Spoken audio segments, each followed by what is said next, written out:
Hi friends, പുതിയൊരു വീഡിയോയിലേക്ക് എല്ലാവർക്കും സ്വാഗതം. അക്ഷരയും നിരഞ്ജനും പൊന്നുമണിയോടും ശരവണനോടും സംസാരിച്ച ശേഷം അവിടെ നിന്ന് പോവാണ്.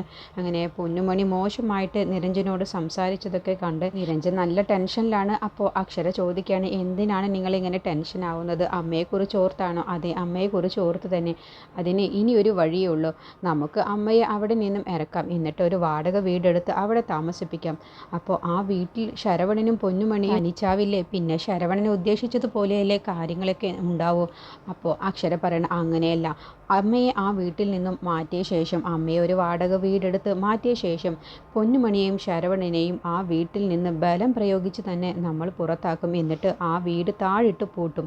പിന്നെ അവൾക്ക് വേണമെങ്കിൽ അവൾ കോടതിയിൽ പോയി കേസ് കൊടുത്തോട്ടെ. അപ്പോൾ നിരഞ്ജൻ പറയണേ, ഇതൊക്കെ നാണക്കേടല്ലേ? നാട്ടുകാരറിഞ്ഞാലൊക്കെ നാണക്കേടല്ലേ? അങ്ങനെയൊന്നും നോക്കിയിട്ട് കാര്യമില്ല. നമുക്ക് ചെയ്യാനുള്ളത് ചെയ്യാം. അതാണ് ഇനിയിപ്പോൾ നടക്കുക. അമ്മയെ ആദ്യം സേഫ് ആക്കണം. അമ്മ ആ വീട്ടിൽ നിന്നും പോരുമെന്ന് നിനക്ക് തോന്നുന്നുണ്ടോ? അമ്മ പോരില്ല, പക്ഷേ അമ്മയെ പറഞ്ഞ് മനസ്സിലാക്കണം. അതിന് ഞാൻ കൂടി നിങ്ങളോടൊപ്പം വരാം. എന്നിട്ട് അമ്മയെ കാര്യം പറഞ്ഞ് മനസ്സിലാക്കും. അല്ലാതെ പൊന്നുമണിയുടെയും ശരവണൻ്റെയും കൂടെ അമ്മ നിൽക്കുന്നത് അത്രക്ക് സേഫ് അല്ല.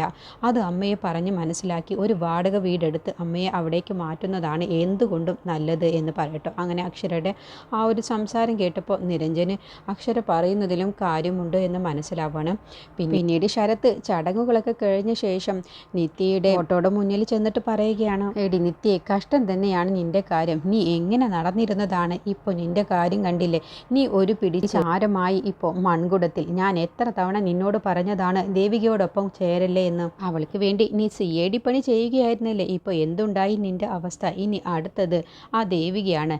നിന്റെ ഇപ്പോൾ ബോഡിയെങ്കിലും കിട്ടി, പക്ഷേ അവളെ ഞാൻ ഇല്ലാതാക്കിയാൽ അവളുടെ ബോഡി പോലും കിട്ടില്ല. അവളെ ഞാൻ കത്തിരിച്ചു കളയും. ഇനി എൻ്റെ കാലമാടി വരാൻ പോകുന്നത് എന്ന് പറഞ്ഞതോടുകൂടി നിത്യയുടെ ആത്മാവ് വരികയാണ്. എന്നിട്ട് ശരത്തിൻ്റെ അടുത്തേക്ക് പാഞ്ഞു വരികയാണ്. എന്നിട്ട് ഒരു വടിയെടുത്തുകൊണ്ട് തിരിഞ്ഞു നിൽക്കുന്ന ശരത്തിനെ ആഞ്ഞടിക്കുകയാണ്. അതോടുകൂടി ഒരടി കിട്ടിയതോടുകൂടി ശരത്ത് താഴേക്ക് വീഴുകയാണ്.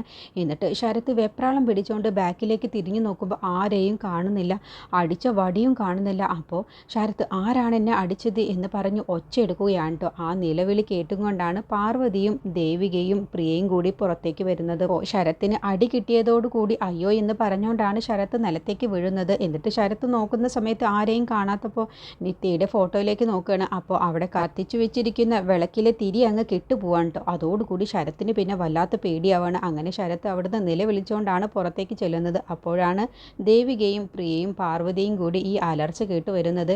എന്തു പറ്റി ശരത്ത് എന്ന് പാർവതി ചോദിക്കുമ്പോൾ, അമ്മേ, എന്നെ ആരോ അടിച്ചു. അപ്പോൾ ദേവിക പറയണം, ഇവൻ പറയുന്നത് പച്ചക്കള്ളമാണ് അമ്മേ, ഇവനെ ഒന്നും വിശ്വസിക്കരുത്. ഇവനെ ആരടിക്കാനാണ്? ഈ വീട്ടിലിപ്പോൾ ഇവനെ അടിക്കാൻ ആരാണുള്ളത്?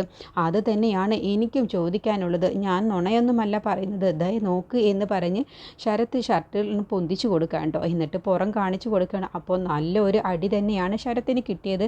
ചുവന്ന് കിടക്കുന്ന ആ പാട് കണ്ടപ്പോൾ പാർവതിയും ദേവികയും പ്രിയൊക്കെ ഞെട്ടിപ്പോവാണ്. അപ്പോൾ പാർവതി ചോദിക്കുകയാണ്, നിന്നെ ഇപ്പോൾ ആരടിക്കാനാണ്? ഇവിടെ ആരും വന്നിട്ടില്ലല്ലോ എന്ന് പറയുമ്പോൾ പെട്ടെന്ന് പ്രിയ പറയുകയാണ്, ഞാൻ പറയുന്നത് കൊണ്ട് നിങ്ങൾക്കൊന്നും തോന്നരുത്. നിത്യയുടെ ആത്മാവാണോ എന്ന് ചോദിച്ചതോടുകൂടി ശരത്ത് പെട്ടെന്ന് അങ്ങ് ഞെട്ടുക കേട്ടോ. അപ്പോൾ പാർവതിയും ഒന്ന് മിണ്ടാതെ നിൽക്കുകയാണ്. അത് കേട്ടപ്പോൾ ദേവികയ്ക്കും അത് ശരിയാണ്. അപ്പോൾ പാർവതി ചോദിക്കുക, അതിന് നിത്യമോൾക്ക് ഇവനെ ജീവനാണല്ലോ, പിന്നെ എന്തിനാണാവോ നിത്യ ഇവളെ അടിക്കുന്നത്? അപ്പോൾ ശരത്ത് പറയണേ, ഇവർ പറയുന്നതൊന്നും വിശ്വസിക്കല്ലേ അമ്മേ, ഇക്കാലത്താണോ ആത്മാവും പ്രേതവും ഒക്കെ ഉള്ളത്? എന്നെ ആരോ തല്ലിയത് തന്നെയാണ്. അപ്പോൾ പാർവതി ചോദിക്കുകയാണ്, നിന്നെ ആര് തല്ലാനാണ്? ഞാൻ നിത്യയുടെ ഫോട്ടോയുടെ അവിടെ നിൽക്കുകയായിരുന്നു. ഞാൻ നിത്യയെ ഓർത്ത് വിഷമിച്ച് എൻ്റെ കണ്ണുകൾ അറിയാതെ നിറഞ്ഞു പോയി. ആ സമയത്താണ് എന്നെ പുറകിൽ നിന്നും ആരോ അടിച്ചത്. അപ്പോൾ പാർവതി, ആരാണാവോ എൻ്റെ മോനോട് ഈ മഹാഭാവം ചെയ്തത്? അപ്പോൾ ദേവിക പറയണം, ആര് ചെയ്താലും അത് നന്നായി എന്ന് ഞാൻ പറയും. അപ്പോൾ പിന്നെ നീ തന്നെ ആയിരിക്കും ചെയ്തത്. ഞാനാണ് ചെയ്തതെങ്കിൽ എനിക്ക് ഒരു മടിയും കൂടാതെ അഭിമാനത്തോടു കൂടി ഞാൻ പറയും ഞാനാണ് ചെയ്തത് എന്ന്. എനിക്കങ്ങനെ ആരെയും പേടിയൊന്നുമില്ല. അപ്പോൾ പ്രിയ പറയണ, അതാണമ്മേ ഞാൻ പറഞ്ഞത്. ചേച്ചിയല്ല, ചേച്ചി എന്നോടൊപ്പം മുറിയിൽ തന്നെ ഉണ്ടായിരുന്നു. അതുകൊണ്ടാണ് ഞാൻ പറഞ്ഞത് നിത്യയുടെ ആത്മാവാണ് ഇത് ചെയ്തതെന്നും. അപ്പോൾ പാർവതി പറയണേ, നിത്യയുടെ ആത്മാവ് എന്തിനാണ് ശരത്തിനോട് ഇങ്ങനെ ചെയ്യുന്നത്? അതെന്താണെന്നൊന്നും എനിക്കറിയില്ല അമ്മേ. പക്ഷേ ഒരു കാര്യം ഞാൻ പറയാം, ഞാനുമല്ല പ്രിയയുമല്ല, എൻ്റെ വിശ്വാസം അമ്മയും ഇത് ചെയ്തിട്ടില്ല എന്നാണ്. അപ്പോൾ പിന്നെ ആത്മാവാണെങ്കിൽ ഇനിയും പലതും ഇവിടെ പ്രതീക്ഷിക്കേണ്ടി വരും. നമുക്ക് നോക്കാം അമ്മയെന്നും പറഞ്ഞ് ദേവികയും പ്രിയയും അവിടെ നിന്ന് പോവാണ്. അപ്പോഴത്തേക്കും മുത്തശ്ശി അവിടേക്ക് വരികയാണ്. അപ്പോൾ ശരത്ത് ചോദിക്കുകയാണ്, ആത്മാവൊക്കെ ഉണ്ട് എന്ന് അമ്മ വിശ്വസിക്കുന്നുണ്ടോ? അപ്പോൾ മുത്തശ്ശി പറയാണ്, വിശ്വസിക്കണം മോനെ, ആത്മാവൊക്കെ ഉണ്ട്. പക്ഷെ നീ ഒന്നുകൊണ്ടും പേടിക്കേണ്ട, നീ ഒരു തെറ്റും നിത്യയോട് ചെയ്തിട്ടില്ലല്ലോ, അപ്പോൾ പിന്നെ ആത്മാവ് നിന്നെ ഉപദ്രവിക്കില്ല. അത് കേട്ടപ്പോൾ ശരത്ത് പതർച്ചയോട് കൂടി പറയണം, അത് ശരിയാണ്, ഞാൻ പേടിക്കേണ്ടതില്ലല്ലോ, ഞാൻ നിത്യ ഒന്നും ചെയ്തിട്ടില്ലല്ലോ എന്ന് പറഞ്ഞതോടുകൂടി മുത്തശ്ശി പറയണ, അല്ല ശരത്തെ, നീ ഒന്ന് പേടിക്കണം. കാരണം ആത്മാവ് നിന്നെയാണ് ഉപദ്രവിച്ചിട്ടുള്ളത്. അത് എന്തുകൊണ്ടാണെന്ന് നിനക്കറിയുമോ? നിത്യയ്ക്ക് നിന്നെ നല്ല ഇഷ്ടമായിരുന്നു. അപ്പോൾ നിന്നെയും കൊണ്ട് അവൾ പോവാൻ വേണ്ടിയാണ് ഇപ്പോൾ വന്നിട്ടുണ്ടാവുക. അവൾ നിന്നെ കൊണ്ടുപോവാൻ തീരുമാനിച്ചിട്ടുണ്ടെങ്കിലോ എന്ന് പറഞ്ഞതോടുകൂടി ശരത്ത് പെട്ടെന്ന് അങ്ങ് ഞെട്ടിപ്പോവാണ്. ഭൂമിയിൽ ഒന്നിക്കാൻ പറ്റാത്ത നിങ്ങൾക്ക് സ്വർഗത്തിൽ ഒന്നിച്ച് ജീവിക്കാമല്ലോ. അപ്പോൾ ശരത്ത്, ഓ പിന്നെ എന്നെ അങ്ങ് കൊണ്ടുപോകാൻ നിൽക്കല്ലേ. അപ്പോൾ മുത്തശ്ശി ചോദിക്കുക, അതെന്താ ശരത്ത് നീ അങ്ങനെ പറഞ്ഞത്? നിത്യ വിളിച്ചാൽ നിനക്ക് പോവാൻ മടിയുണ്ട്? ഏയ്, എനിക്ക് ഒരു മടിയുമില്ല, എനിക്ക് സന്തോഷമല്ലേ എന്ന് പറഞ്ഞ് മനസ്സിൽ, ഓ പിന്നെ സന്തോഷം. എന്നിട്ട് ശരത്ത് പെട്ടെന്ന് പറയുകയാണ്, അല്ല നിത്യ എന്നെ കൊണ്ടുപോകുന്നുമില്ല. അതെന്താ? നീ എന്നെ കൊണ്ടുപോയാൽ നിങ്ങൾക്ക് പിന്നെ ആരാണുള്ളത്? നിങ്ങളെ നോക്കാൻ പിന്നെ ആരുണ്ട്? അത് ശരിയാണല്ലോ, കുറിച്ച് ഞാൻ ഓർത്തില്ല. എന്തായാലും എൻ്റെ നിത്യമോള് അത്രയ്ക്ക് സ്വാർത്ഥതയൊന്നും ഉള്ളവളല്ല.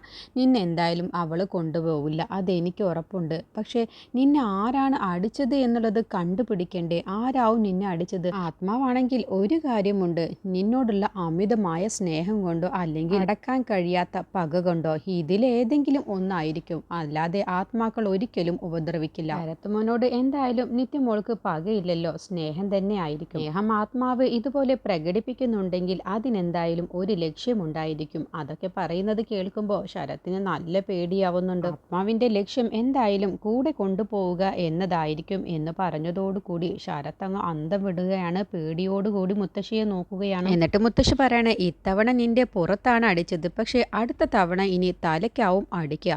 എന്തായാലും നിത്യമോളുടെ ഉദ്ദേശം നിന്നെ കൊണ്ടുപോവുക എന്നുള്ളതാണ്. അതുകൊണ്ട് നിത്യമോൾ ഉറപ്പായും നിന്നെ കൊണ്ടുപോകും എന്നും പറഞ്ഞുകൊണ്ട് മുത്തശ്ശി പാർവതിയെയും കൂട്ടി പോവുകയാണ്. അവർ പോയി കഴിഞ്ഞ ശേഷം ശരത്ത് സ്വയം പറയുകയാണ്, ഭ്രാന്താണ് ആ തള്ളയ്ക്ക്, വെറുതെ ഓരോന്ന് പറഞ്ഞ് പേടിപ്പെടുത്താൻ. ഇവരെയൊക്കെ ശരിക്കും വട്ടിന് ചികിത്സിക്കുകയാണ് വേണ്ടത് എന്ന് പറഞ്ഞുകൊണ്ട് ശരത്തിന് പുറത്തേക്ക് അടി കിട്ടിയത് നന്നായിട്ട് വേദനിച്ച് അവിടെ കിടന്ന് പൊളയുകയാണ്. പിന്നീട് ദേവികയും പ്രിയയും കൂടി സംസാരിക്കുകയാണ്. അപ്പോൾ ദേവിക പറയണേ, അല്ല പ്രിയെ, നിനക്കെന്താ ആ സമയത്ത് അങ്ങനെ പറയാൻ തോന്നിയത്? അതെന്താ ചേച്ചി, അബദ്ധമായോ? അബദ്ധമൊന്നും ആയില്ല, അവന് നന്നായിട്ട് പേടിച്ചിട്ടുണ്ട്. നീ പറഞ്ഞത് നന്നായുള്ളൂ. ഇത് വെച്ച് നമുക്കൊരു കളി കളിക്കണം. അവൻ പല രഹസ്യങ്ങളും മറച്ചു വെച്ച് നടക്കുന്നവനാണ്. അവനെ കൊണ്ട് തന്നെ അവൻ്റെ ഉള്ളിലുള്ളത് പറയിപ്പിക്കണം. അതെങ്ങനെ സാധിക്കും ചേച്ചി? അവനുണ്ട് എന്തെങ്കിലും പറയും. അവൻ പറയില്ല, അത് ശരി തന്നെയാണ്. പക്ഷേ ആത്മാവുണ്ട് എന്ന് അവനെ വിശ്വസിപ്പിക്കണം. ഈ വീട്ടിൽ ആത്മാവുണ്ട് എന്ന് അവൻ ശരിക്കും വിശ്വസിക്കണം. അങ്ങനെയാകുമ്പോൾ അവൻ പേടിച്ച് അവൻ്റെ രഹസ്യങ്ങളെല്ലാം തന്നെ അവൻ തന്നെ വിളിച്ചു പറയും. അവനെ അതൊക്കെ വിശ്വസിപ്പിക്കാൻ ഒരേ ഒരു വഴിയുള്ളൂ, പ്രഭാവതിയെ കൊണ്ട് തന്നെ അവനെ അതെല്ലാം വിശ്വസിപ്പിക്കണം. പ്രഭാവതി ഞാൻ പറയുന്നത് പോലെ അവനോട് പറഞ്ഞാൽ പിന്നെ നമ്മൾ ഉദ്ദേശിക്കുന്നത് പോലെ കാര്യങ്ങളൊക്കെ നടക്കും. പിന്നെ അവൻ പേടിച്ച് പതറാൻ തുടങ്ങും. പിന്നെ അവൻ്റെ മനസ്സിലുള്ള എല്ലാ രഹസ്യങ്ങളും അവൻ തന്നെ അറിയാതെ അവൻ വിളിച്ചു പറയും. അതാണ് ഇനി നമ്മൾ ചെയ്യാൻ പോകുന്നത്. അപ്പോൾ പ്രിയ പറയണം, എങ്കിൽ നമുക്ക് എത്രയും പെട്ടെന്ന് അത് ചെയ്തൂടെ ചേച്ചി? അതൊക്കെ ചെയ്യാം, അതൊക്കെ ഞാൻ പ്രഭാവതിയെ കൊണ്ട് ചെയ്യിപ്പിക്കാം. പക്ഷേ പ്രഭാവതി വിശ്വസിക്കാൻ പറ്റില്ല എന്നല്ലേ ചേച്ചി പറഞ്ഞത്? അത് ശരിയാണ്, അവൻ്റെ എല്ലാ അമ്മ അവൻ്റെ സ്വഭാവം കുറച്ചെങ്കിലും കാണിക്കാതിരിക്കില്ലല്ലോ. എന്തായാലും പ്രഭാവതിയെ കണ്ട് ഞാനൊന്ന് സംസാരിക്കട്ടെ. പക്ഷേ അതിൻ്റെ മുന്നേ എനിക്ക് നിന്നോട് ഒരു കാര്യം ചോദിക്കാനുള്ളത്. നിൻ്റെ പ്രായത്തിലുള്ള കുട്ടികളൊന്നും ഇപ്പോൾ ആത്മാവ് എന്ന് പറഞ്ഞാലൊന്നും വിശ്വസിക്കില്ല, അവർ പരിഹസിച്ചുകൊണ്ട് ചിരിക്കും. പക്ഷേ നീ തന്നെ അതിനെക്കുറിച്ച് പറയണമെങ്കിൽ എന്താണ് അതിനെ കാര്യം? അപ്പോൾ പ്രിയ പറയാണ്, അതെന്താന്ന് എനിക്കറിയില്ല ചേച്ചി, എനിക്ക് അങ്ങനെ ആരോ എന്നോട് അങ്ങനെ പറയാൻ പറഞ്ഞതുപോലെ എനിക്ക് തോന്നി. ചിലപ്പോൾ നിത്യയുടെ ആത്മാവ് തന്നെയായിരിക്കും. എന്തായാലും അവന് കിട്ടിയ അടിയുടെ ചൂട് മാറുന്നതിൻ്റെ മുന്നേ പ്രഭാവതിയെ കൊണ്ട് അവനോട് സംസാരിക്കാൻ വേണ്ടി ചേച്ചി കാര്യം പറയേ എന്നും പറഞ്ഞ് പ്രിയ അകത്ത് പോവുകയാണ് കേട്ടോ.